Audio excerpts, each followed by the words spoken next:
എൻ്റെ ലക്ഷ്മി, നീ എന്തിനാ ധൃതി പിടിച്ച് ഇന്ന് തന്നെ എന്നെ കാണണമെന്ന് പറഞ്ഞത്? ബാങ്കിലെ കാര്യങ്ങളൊക്കെ കഴിഞ്ഞു. അതിനു മുന്നിലെ കോൾ ബാറിലിരിക്കുകയായിരുന്ന ലക്ഷ്മിക്ക് അടുത്ത് വന്നിരുന്ന കിതപ്പോടെ അവളെ സുഹൃത്ത് നയനെ തിരക്കി. നയനെ, നിന്നോട് ഞാനിതെങ്ങനെ പറയുന്ന? ഇതുവരെ ഞാൻ ഈ ആലോചിച്ചു കൂട്ടിയത്.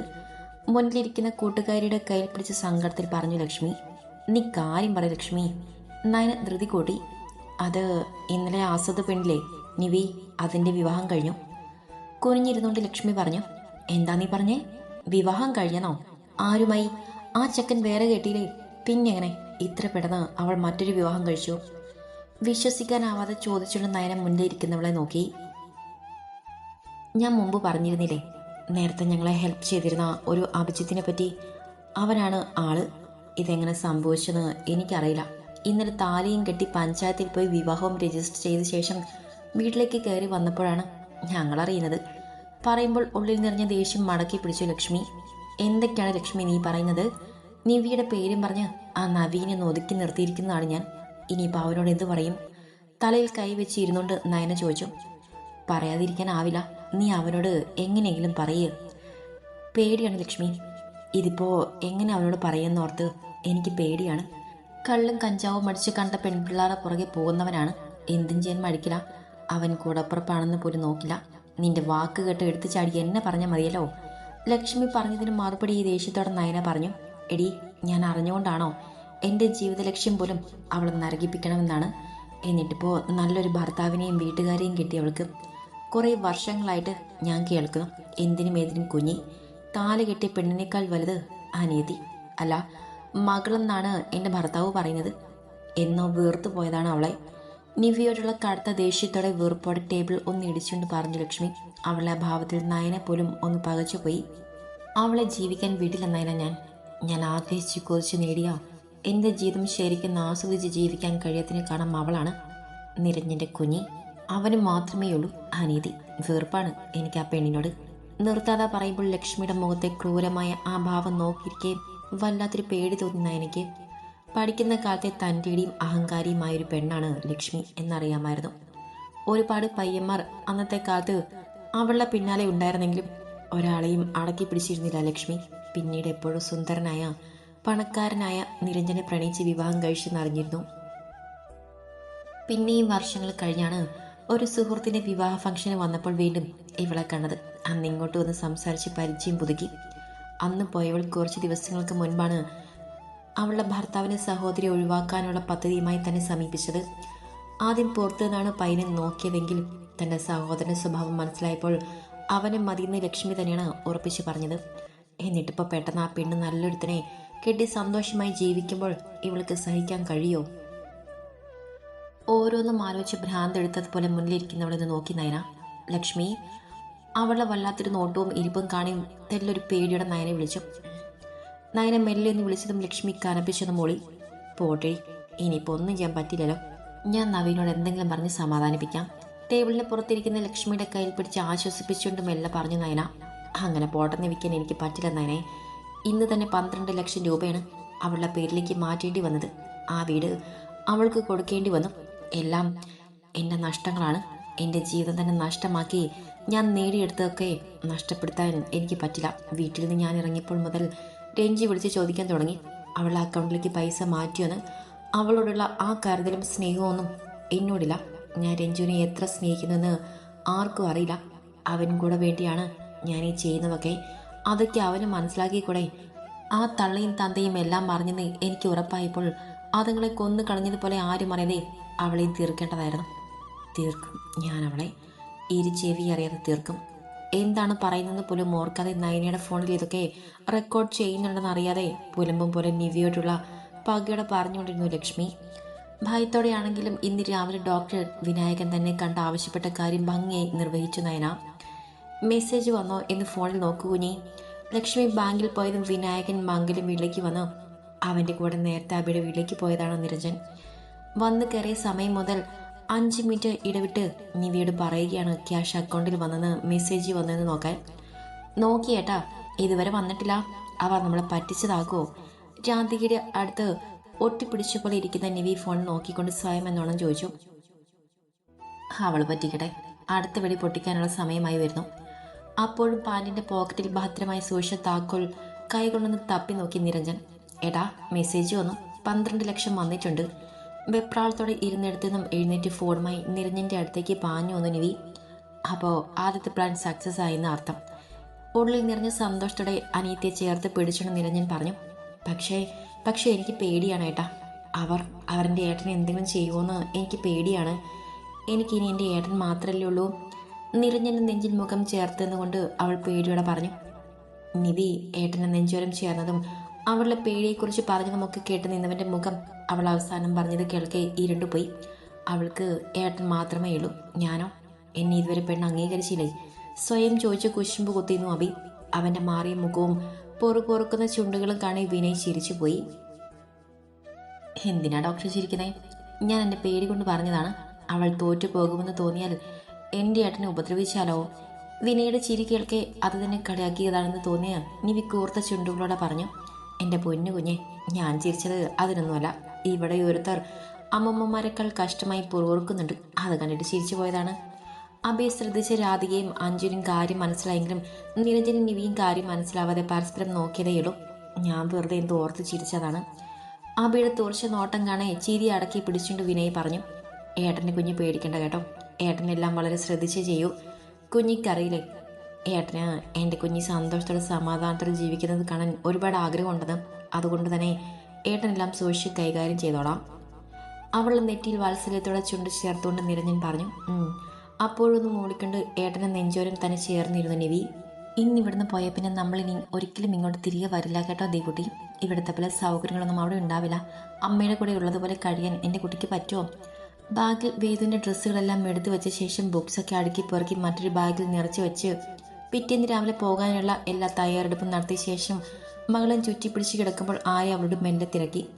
എനിക്കറിയാലോ, അവിടെ ചെറിയ വീടാണ്, മാമന് ചെറിയ ജോലിയാണ്, ഇവിടുത്തെ പോലെ കുറേ പണമൊന്നുമില്ല എന്നൊക്കെ. അമ്മ ഒന്നും ഓർത്ത് വിഷമിക്കില്ലേ, ഞാനുണ്ടല്ലോ അമ്മയ്ക്ക്. ആരെയും ചുറ്റിപ്പിടിച്ച് കവളിൽ മുത്തിക്കൊണ്ട് വേദു പറഞ്ഞു. അത് മതി അമ്മയ്ക്ക്. കഴിഞ്ഞ 6 വർഷമായി അമ്മ ജീവിച്ചത് നിനക്ക് വേണ്ടി മാത്രമാണ്. അവളെ പൊതിഞ്ഞു പിടിച്ച് കിടന്ന് പറയുമ്പോൾ എന്തൊക്കെ ഓർമ്മകൾ കണ്ണു നിറഞ്ഞു തൂവി. അമ്മ കരയല്ലേ, നാളെ മാമനോടും അമ്മമ്മയോടും ഒക്കെ എല്ലാ കാര്യവും ഞാൻ പറഞ്ഞോളാം. ആര്യയുടെ കവളിലെ കണ്ണുനീര് തുടച്ചു കൊടുത്തിട്ട് അവൾ പറഞ്ഞു. മോള് പറയണ്ട, അമ്മ പറഞ്ഞോളാം. ചെന്ന ഉടനെ എടുത്തു ചാടിയൊന്നും പറയണ്ട, സൗകര്യം പോലെ അമ്മ പറഞ്ഞോളാം. കുറച്ച് ദിവസം നമുക്ക് അവിടെ നിൽക്കാം, പിന്നെ ഒരു ജോലി ഒപ്പിച്ച് മറ്റെവിടെയെങ്കിലും മാറാം നമുക്ക്. ഒരുപാട് കഷ്ടപ്പെട്ടാണ് മാമൻ അമ്മയെ ഇങ്ങോട്ട് പറഞ്ഞു വിട്ടത്. എന്നിട്ടും അമ്മയ്ക്ക് നല്ലൊരു ജീവിതം കിട്ടിയില്ലെന്നറിയുമ്പോൾ ആ പാവത്തിന് വല്ലാതെ നോക്കും. അതുപോലെ ഇപ്പോൾ മാമന് ഒരു കുടുംബവും ഉണ്ട്. അവിടെ നമ്മൾ കാരണം ഒരു പ്രശ്നം ഉണ്ടാവരുതല്ലോ. അവളെ ഒന്നുകൂടെ ചേർത്ത് പിടിച്ചുകൊണ്ട് നിറഞ്ഞൊഴുകുന്ന കണ്ണുകളോടെ ആര്യ പറഞ്ഞു. ഒന്നും മിണ്ടാതെ അമ്മ പറഞ്ഞതൊക്കെ കേട്ട് ദിങ്ങിലടക്കി പിടിച്ചു കിടന്നു വീതു. നീ എന്താ ലച്ചു ഇത്രയും വൈകിയത്? ഞാനിവിടെ ഒറ്റയ്ക്കാണ്, നീ ഒന്ന് ഓർത്തതുപോലും ഇല്ലേ? ലക്ഷ്മി തിരികെ എത്തും മുൻപ് അവിടെ വീട്ടിൽ നിന്നും മാംഗല്യത്തിലേക്ക് തിരികെ എത്തി നിരഞ്ജൻ ഉള്ളിൽ വെറുപ്പ് നിറയുമ്പോഴും അത് പുറത്ത് കാണിക്കാതെ ചോദിച്ചു. ബസ് കിട്ടിയില്ല രഞ്ജു. കയ്യിലിരുന്ന തുവാല കൊണ്ട് കഴുത്തിലെ വിയർപ്പൊപ്പിക്കൊണ്ട് ലക്ഷ്മി പറഞ്ഞു. ബാങ്കിലെ കാര്യങ്ങളൊക്കെ ഓക്കെ ആയില്ലേ ലച്ചു? എല്ലാം അറിഞ്ഞിട്ടാണ് പോകുന്നതെങ്കിലും അറിയാത്ത മട്ടിൽ അവളോട് തിരക്കി. രഞ്ജുവിന് കുഞ്ഞെ വിളിച്ച് ചോദിക്കാമായിരുന്നില്ലേ? അല്ലെങ്കിൽ പൈസ അക്കൗണ്ടിൽ വന്നെന്ന് കുഞ്ഞിക്ക് വിളിച്ച് പറയാമായിരുന്നല്ലോ. അകത്തേക്ക് നടക്കുന്നിടയിൽ നേർത്തൊരു പിണക്കത്തോടെ ചോദിച്ചുകൊണ്ട് ലക്ഷ്മി ഹാളിലെ സെറ്റിൽ ചാഞ്ഞ് കിടക്കുന്നവനെ അവനിത് തിരിഞ്ഞു നോക്കി. ഞാൻ എന്തിനാ കുഞ്ഞെ വിളിച്ച് ചോദിക്കുന്നത്? നീ വരുമ്പോൾ കാര്യം അറിയാലോ. അതുമല്ല, അവൾ എപ്പോഴും പൈസ വന്നോ എന്ന് ഫോൺ നോക്കിയിരിപ്പണോ? അവളുടെ വർത്തമാനം കേൾക്കെ ഉള്ളിൽ ദേഷ്യം പൊട്ടി വന്നെങ്കിലും അത് പുറമേ കാണിക്കാനാവാതെ പറഞ്ഞു നിരഞ്ജനും. ഇതെന്താ ഉച്ചയ്ക്കൊന്നും കഴിച്ചില്ലേ? ഞാൻ പിന്നെ എന്തിനാ രഞ്ജു ധൃതി വെച്ച് ഇതൊക്കെ ഉണ്ടാക്കി വെച്ചത്? ഡൈനിങ് ടേബിൾ വിളമ്പി മൂടി വെച്ചിട്ട് പോയ ചോറും കറികളും അങ്ങനെ ഇരിക്കുന്നത് കാണേ ഉള്ളിൽ ഉയർന്നൊരു വിഷമത്തോടെ ലക്ഷ്മി ചോദിച്ചിട്ട് അവൻ്റെ അടുത്ത് വന്നിരുന്നു. ഒറ്റയ്ക്കായപ്പോൾ വിശപ്പും ദാഹമൊന്നും തോന്നിയില്ല ലച്ചു എനിക്ക്. സമയം ഇത്രയും ആയതുപോലും ഇപ്പോഴാണ് ഞാൻ അറിയുന്നത്. മുഖത്ത് നിറയെ സങ്കടം ഭാവിച്ചു തന്നെ നിരഞ്ജനം പറഞ്ഞു.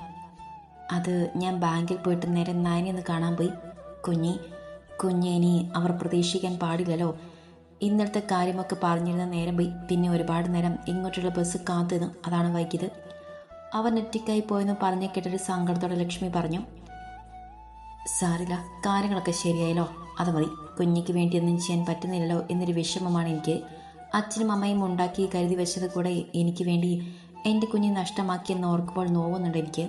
നെഞ്ചൊന്ന് തടവി പറഞ്ഞിട്ട് ലക്ഷ്മിയുടെ മുഖത്തേക്ക് നോക്കി നിരഞ്ജൻ. അതൊന്നും ഇനി ഓർക്കണ്ട, എല്ലാം ശരിയാകും. ഞാൻ പോയി രഞ്ജുവിന് നല്ല കടുപ്പത്തിലൊരു ചായ ഇട്ട് തരാം. കഴിക്കാനും പെട്ടെന്ന് എന്തെങ്കിലും ഉണ്ടാക്കാൻ നോക്കാം. അവൻ്റെ കവളിൽ കൈ ചേർത്ത് വെച്ച് പറഞ്ഞിട്ട് ലക്ഷ്മി എഴുന്നേറ്റ് മുറിയിലേക്ക് പോയി. ആ ഡ്രസ്സൊക്കെ മാറ്റി വീട്ടിലിരുന്ന വേഷത്തിൽ ആളുകളിലേക്ക് പോകുന്ന കണി പുച്ഛത്തിലൊന്ന് ചിരി വിരിഞ്ഞു നിരഞ്ജനിൽ. മോള് കിടക്കാൻ പോകുന്നില്ലേ? നേരെ ഒരുപാടായി. അഭി മുറിയിലേക്ക് പോയിട്ട് ഒത്തിരി നേരം ആയല്ലോ. മണി 10 കഴിഞ്ഞിട്ടും അഞ്ജുവിനോട് കാര്യം പറഞ്ഞിരിക്കുന്നവളെ കണി രാധിക തിരക്കി. കുറച്ച് നോട്ട് എഴുതാനൊക്കെ ഉണ്ടായിരുന്നു ആൻറ്റി. ഇനിയിപ്പോൾ ജിത്തുവേട്ടനെ ശല്യം ചെയ്തേ ഞാൻ അഞ്ജുവിൻ്റെ കൂടെ ഇവിടെ കിടക്കാം. മുഖത്തെ കള്ളത്തരം രാധിക അറിയാതിരിക്കാൻ എന്നോണം ബുക്സൊക്കെ അടുക്കി ബാഗിൽ വെക്കും പോലെ മുഖം കുനിച്ചെന്നാണ് പെണ്ണ് പറയുന്നത്. അവളെ ആ കാട്ടായം കണ്ട് വാ പൊത്തി ചിരിക്കുന്നുണ്ട് അഞ്ജു. അവന് ശല്യം ആവില്ല. ഇനി അവൻ അങ്ങനെ പറഞ്ഞെങ്കിൽ ഞാൻ അവനോട് ചോദിക്കാം. അയ്യോ വേണ്ട വേണ്ട, ജിത്തുവേട്ടൻ അങ്ങനെയൊന്നും പറഞ്ഞില്ല ആൻറ്റി. നിവിയുടെ മുഖം കാണി കള്ളത്തരം മനസ്സിലായി രാധിക പൊട്ടി വന്ന ചിരി അടക്കി പിടിച്ച് പറഞ്ഞതും ഞെട്ടി പറഞ്ഞിട്ട് അവരെ പിടിച്ചു നിർത്തി നിവി. എന്നാൽ പിന്നെ ഇവിടെ നിന്ന് സമയം കളതെ നീവിക്കുട്ടി ചെന്ന് കിടക്കാൻ നോക്ക്, നാളെ ക്ലാസ്സിൽ പോകണ്ടേ. അവൾ തലമുടിക്ക് ഒതുക്കി വെച്ച് കൊട്ടിട്ട് രാധിക പറഞ്ഞു. മെല്ലെന്ന് മൂളിക്കണ്ട് അവൾ മടിച്ച് മുറിയിലേക്ക് ചെന്നു. ഞാൻ കരുതി നീവി ഇന്ന് അഞ്ജുവിൻ്റെ കൂടെ ആയിരിക്കുമെന്ന്. മടിയുടെ വാതിൽക്കൽ നഖം കടിച്ചു നിൽക്കുന്നവളെ കാണേ ഹെഡ് റെസ്റ്റിൽ ചാരി ഫോണ് നോക്കിയിരുന്നവൻ മെല്ലെ ചെറുചീരിയോടെ പറഞ്ഞു.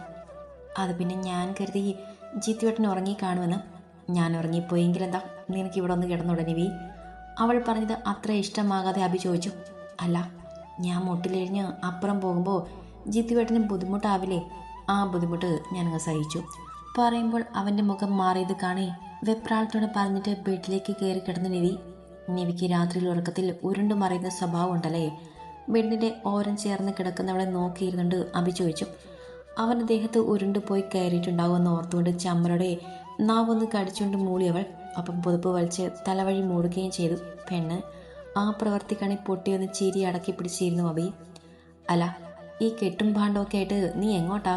2-3 ബാഗുകളുമായി മുകളിൽ നിന്നും ഇറങ്ങി വരുന്ന ആരെയും വേദുനെയും കാണേ ഹള്ള സെറ്റിൽ കാലിന്മേൽ കാലും കയറ്റി വെച്ചിരിക്കുകയായിരുന്ന വിനോദിനി പുച്ഛത്തോടെ ചോദിച്ചു. ഞാൻ എൻ്റെ മോളെ കൊണ്ട് വീട്ടിലേക്ക് പോകുന്നു, ഇനി ഇങ്ങോട്ട് വരില്ല. ഭാഗമെടുത്ത് പുറത്തേക്ക് നടക്കുന്നിടയിൽ അവരുടെ മുഖത്ത് പോലും നോക്കാതെ ആര്യ പറഞ്ഞു. അങ്ങനെ നീ അങ്ങ് പോയാലോ? പ്രവീൺ വന്ന് ചോദിച്ചാൽ ഞാനെന്ത് പറയും? അല്ല, ഇപ്പം കൂടും കൊടുക്കുകയും എടുത്തിട്ട് ഇനി ഇങ്ങോട്ട് വരില്ലെന്നും പറഞ്ഞ് പോകാൻ എന്താ കാര്യം? ആര്യ സീരിയസ് ആയിട്ടാണ് പറയുന്നത് തോന്നിയത് കൊണ്ട് തന്നെ ഇരുന്നിടത്തുനിന്നും പിടഞ്ഞെഴുന്നേറ്റുകൊണ്ട് അവർ തിരക്കി. അയാളോട് പറയേണ്ടതൊക്കെ ഞാൻ മെസ്സേജ് ഇട്ടിട്ടുണ്ട്, അത് കാണുമ്പോൾ കാര്യങ്ങൾ അറിഞ്ഞോളും, അതോർത്ത് നിങ്ങൾ പേടിക്കണ്ട. മടി ഏതും കൂടാതെ ആര്യ പറഞ്ഞു. നീയും പ്രവീണും തമ്മിൽ വഴക്ക് വലുതും ഉണ്ടായോ ആര്യെ? അല്ല, വഴക്കുണ്ടാവാൻ അവർ 2 ദിവസം മുൻപേ വന്നിട്ട് പോയതല്ലേ. നിന്റെ ആ പെണ്ണുപിടിയും സഹോദരൻ്റെ കല്യാണം എന്നും പറഞ്ഞ് ഒരു കളിയാക്കി ചിരിയുടെ അവർ ആര്യെ നോക്കി ചോദിച്ചു. എനിക്ക് നിങ്ങളോടൊന്നും പറയാനില്ല. നിങ്ങളുടെ മുഖത്ത് എൻ്റെ കൈ പതിക്കാത്തത് എന്തുകൊണ്ടാണെന്നറിയോ? നിങ്ങൾക്കതേ അറിയാതെ ആട്ടം കാണുമെന്ന് എനിക്കറിയാവുന്നത് കൊണ്ട്. എൻ്റെ സഹോദരന് അമ്മയും പെങ്ങളും തിരിച്ചറിയാമെന്ന് എന്നെക്കാളും നിങ്ങൾക്ക് തന്നെ അറിയാം. പക്ഷേ ഇനി ഓരോരുത്തരെയും നിങ്ങൾ അറിയാനിരിക്കുന്നതേയുള്ളൂ. നിങ്ങളുടെ മകൾ പല കാരണങ്ങളും പറഞ്ഞ് ഇവിടെ വരുന്നുണ്ട്, അതുപോലെ പുറത്തേക്ക് പോകുന്നുണ്ട്. ഫ്രണ്ടിൻ്റെ വീട്ടിൽ പോകുന്നെന്നും ആകാശിനോടും അവൻ്റെ വീട്ടുകാരോടും പറഞ്ഞിറങ്ങിയിട്ട് ഇവിടെയാണ് രാത്രി നിൽക്കുന്നതെന്ന് പറഞ്ഞു പലപ്പോഴും വീട്ടിലേക്ക് തിരികെ പോകാതിരിക്കുന്നുണ്ട്. ഇതൊക്കെ എന്തിനു വേണ്ടിയെന്ന് ഒന്ന് കണ്ണ് തുറന്ന് നോക്കണം. അതുപോലെ ഇവിടെ വന്ന് താമസിക്കുമ്പോൾ നിങ്ങളുടെ മകളെയും ഭർത്താവിൻ്റെ ആദ്യ ബന്ധത്തിൽ മകനെയും ഒന്ന് ശ്രദ്ധിക്കുക. അന്നേരം മനസ്സിലാകും നിങ്ങൾക്ക് കുറച്ച് മുൻപ് എൻ്റെ അബിയെ പറഞ്ഞ പേര് ആർക്കാണ് ചേരുകയെന്ന്. എടിയടി പറഞ്ഞത് എങ്ങോട്ടാടി? കൈ ഓങ്ങിക്കൊണ്ട് ആര്യയുടെ നേരെ പാഞ്ഞു വന്ന് വിനോദിനി. തൊടരുത്, എന്നെ ദേഹത്ത് തൊട്ടാൽ തിരിക്കും അതുപോലെ തന്നിരിക്കും ആര്യ. അവളുടെ കൈ പിടിച്ച് തിരിച്ച് വെച്ചുകൊണ്ട് മുരണ്ടു അവൾ. ആരുടെ ആ ഭാവം കണ്ണെ വിനോദിനി ഒന്ന് ഭയന്നു പോയി. ഇതുവരെ അവളുടെ ഇങ്ങനെയൊരു മുഖം അവർ കണ്ടിട്ടേ ഉണ്ടായിരുന്നില്ല. സമയം കിട്ടുമ്പോൾ ഈ കവറിലുള്ള ഫോട്ടോസൊക്കെ ഒന്ന് നോക്കണം. അപ്പം മനസ്സിലാകും മോനും മോളും കൂടെ കാണിക്കുന്ന കൊള്ളരുതായ്മകൾ. ഇതൊക്കെ കണ്ട് സഹിച്ചു കഴിഞ്ഞ 6 വർഷമായി ഞാനിവിടെ പിടിച്ചുന്നത് എൻ്റെ കുഞ്ഞെല്ലാം മനസ്സിലാക്കി ഇവിടുന്ന് നമുക്ക് പോകാമെന്ന് അവളായി പറയാൻ വേണ്ടിയായിരുന്നു. ഇന്ന് എൻ്റെ മോളെല്ലാം മനസ്സിലാക്കി എനിക്കൊപ്പം വരാൻ തയ്യാറായി. എനിക്കത് മതി. എല്ലാം പറഞ്ഞ് കയ്യിലിരുന്ന കവർ അവർക്ക് മുന്നിൽ വലിച്ചെറിഞ്ഞിട്ട് വേദനയും ചേർത്ത് പിടിച്ച് ആ പടി ഇറങ്ങുമ്പോൾ ആര്യയുടെ കണ്ണുകളിൽ നേർത്തൊരു നനവോ മനസ്സിൽ വേദനയോ കുഞ്ഞൊന്നും പോലും ഉണ്ടായിരുന്നില്ല.